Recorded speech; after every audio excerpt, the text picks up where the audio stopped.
What's good, everybody? My name is Alckemy. Welcome to the channel. Today we are going to be covering operators, and I'm going to be showing you how to use them in context to make really cool glitches and stuff. I guess one quick example that we can use are this really lazy track that I started working on.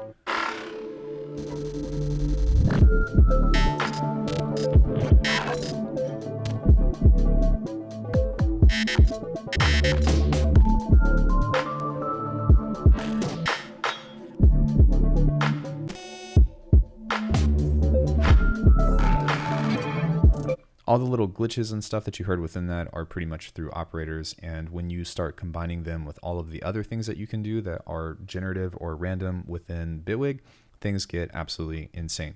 So if you like what you heard and you're really excited about glitchy stuff and randomization and whatnot, please do me a favor, like and subscribe to the channel. And we also have a giveaway going on. Once I hit 100 Aether members or above, I'm going to be giving away a Stencil Morph. Rest in peace, Stencil. You guys are an amazing company. So with that out of the way, let's go ahead and figure out what to do at the jump off. Let's double click on the timeline, and we're going to be met with some MIDI. Now, the next piece to this is we need MIDI or audio in order to work with this because they work with both. And what I'm going to do is just start to create stuff in this way, and it does not really matter. So all I want you to do is just plug in some MIDI notes. Doesn't matter if they overlap, whatever, but we're just having some fun kind of making stuff like this that is going to be played rhythmically. Now you can offset this, but just for the sake of keeping time and understanding what is actually going on, let's take a quick listen.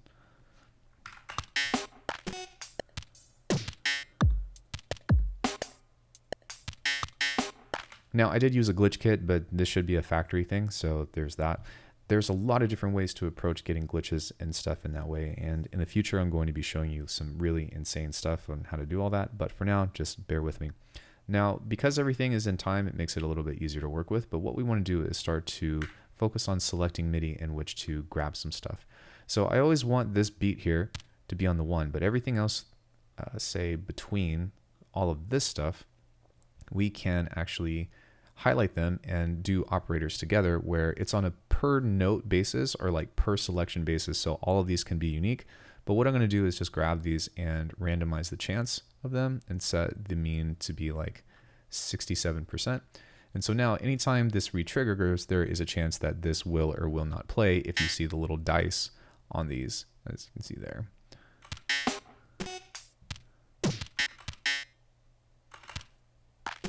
So you can tell that every time I replay this, it was different. And that's really cool because that means that we are going to get a little bit of randomness, but we're going to have syncopation within these rhythms that we're creating.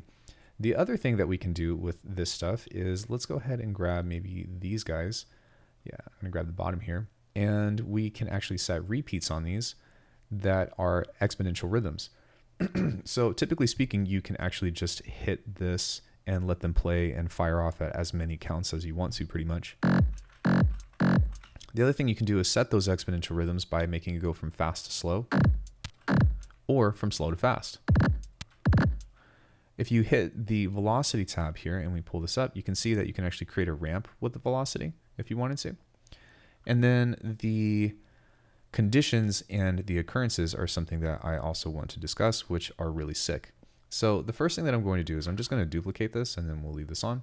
And what I'm going to do now is create a little bit more variation between this. So I'm going to grab maybe these guys here and make them a little bit longer. And this is all just for fun, but in that aspect, you'll see how this can kind of go in and do some interesting things. So we'll set that to be fast. And now whenever we take a listen,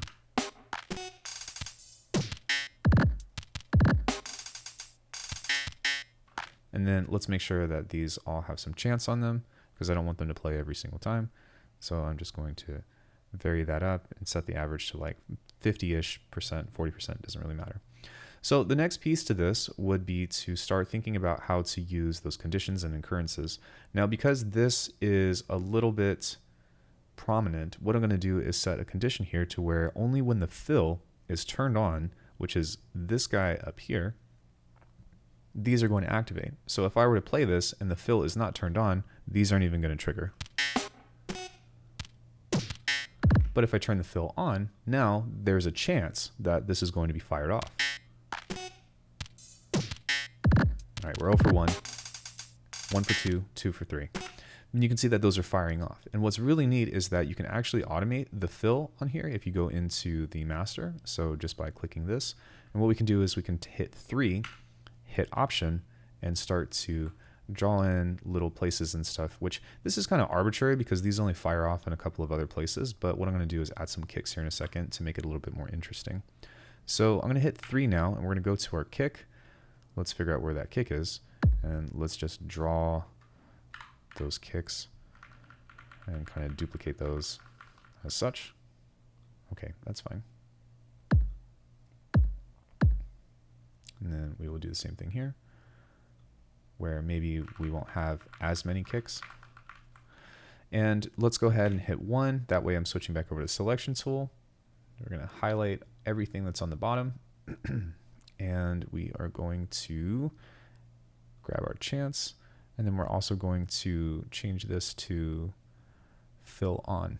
So now whenever this activates, you can see that this is going to play the kicks whenever this is on, and also these guys, and when the kick is off, it's not going to do anything. So very quickly, we already made an easy, super IDM beat.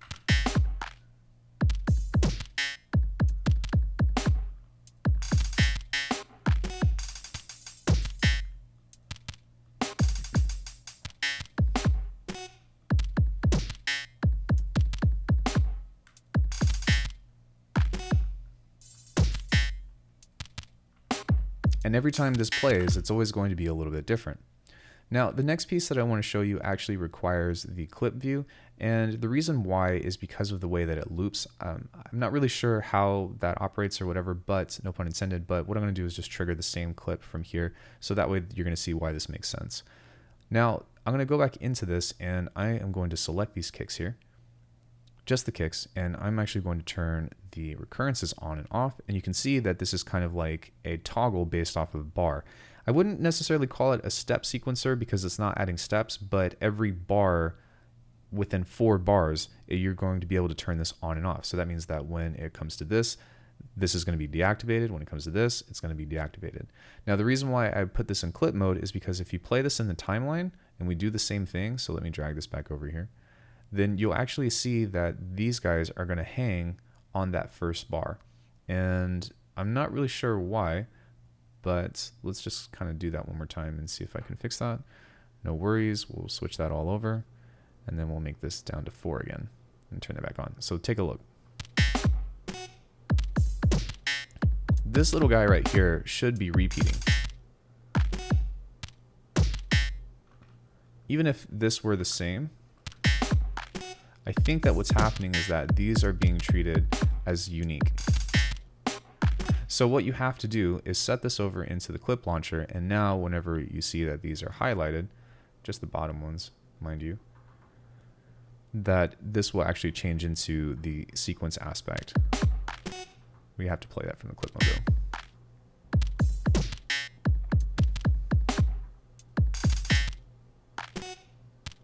And I misspoke, it's not based off of bars, it's based off of how many times or when the clip recycles.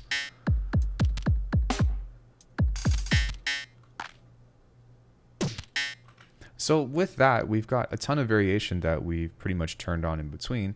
And that means that, like, great, we've got all this stuff. Now what do you do? Well, for one, you could just go like this and hit duplicate a bunch of times, or hit option and just bounce it out. That's another thing that you can do because that's where we were going.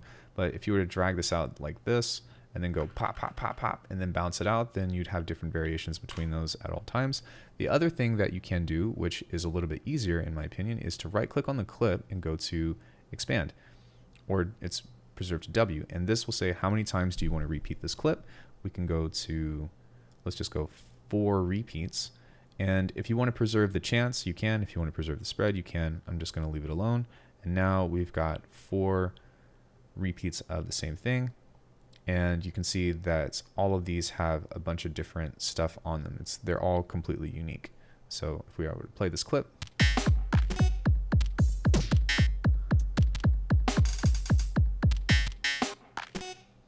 now because those occurrences are turned off, you can see that that's all there. Now, one thing that you can try instead is right-clicking, and then just for the sake of being thorough, go to Preserve Chance, go to Preserve Spread, and let's see if that pops out differently. a little bit, but not too different. So within that, I'm pretty sure that these are supposed to be varied. And I thought that I set a different chance on those. Oh, they're all at 100%. So let's try that one more time. And let's turn that down. And now let's do that because the kicks are the most obvious to see what's being changed. But let's go to expand. And then we'll turn these back off. And now we've got a lot more variation. So these are all kind of printed out sporadically.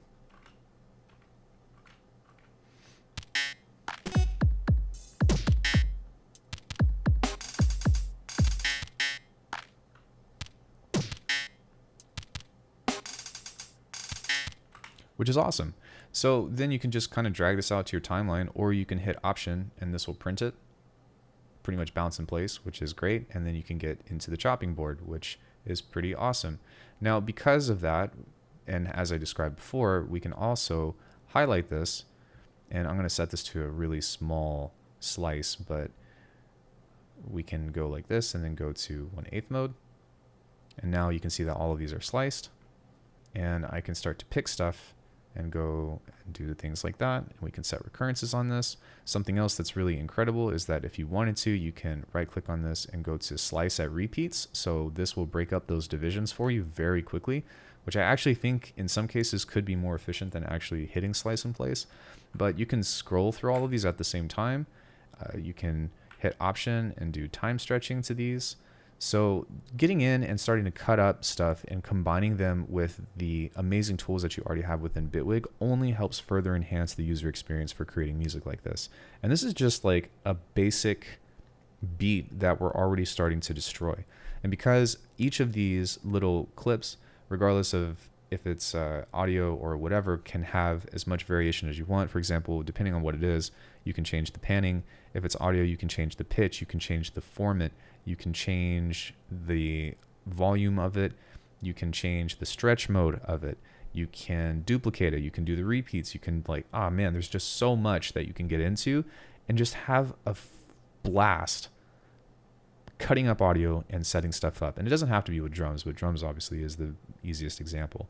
But hopefully that was a good demonstration about how you can start to see things. And if you want to see how I've taken basic ideas of using operators and bouncing them to audio and then cutting them up, then let me know in the comments, because this is the kind of stuff that I like to do when I'm not really feeling like I just want to cut audio and just have fun like resampling and stuff. But anyways, I hope that you guys enjoyed this video. The giveaway that's going on, be mindful of that. I can't wait to get that to one lucky winner, and that's all I got for you guys. I'll see you in the next one.